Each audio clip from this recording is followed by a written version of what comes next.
ចរណីយូរទៅសែនហមហេនារីសំខ្លីបងសរសើរថ្លៃសូមងាកឲ្យចំ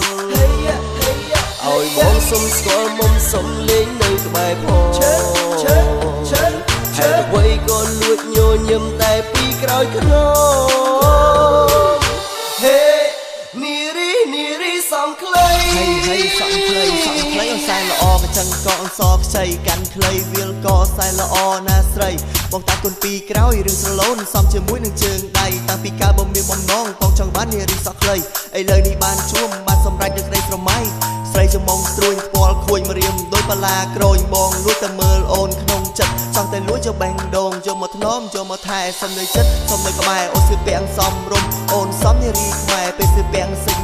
ស៊ីវិល័យមិនចាញ់គេនាងស្នេហ៍ទៅគៀងសាយជាកែមក្ររួមរៀងក៏សំនឹងបងយូរទៅបានជួបមានជំនួបជាមួយនឹងស្រីបងចង់ប្រាប់ថាប៉ែតតៃបងចង់ប្រាប់ថាមាននិស្ស័យជួបថ្ងៃបងចង់ប្រាប់ថាបងស្រឡាញ់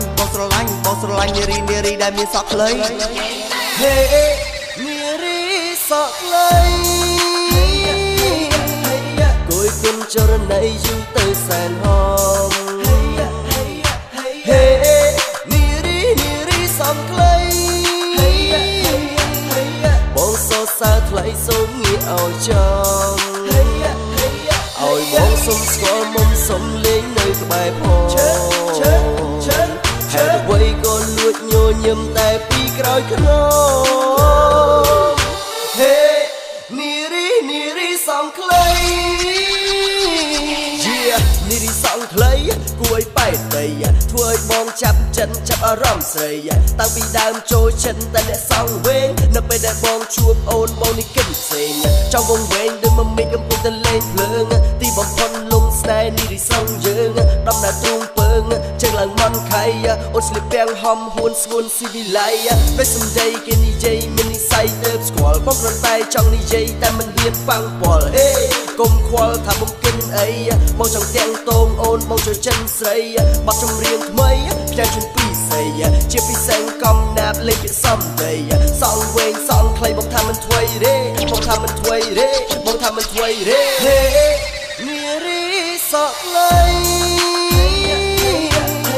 គួយគុណចរណីយូរទៅសែនហមហេនារីសំខ្លីបងសរសើរថ្លៃសូមងាកឲ្យចំ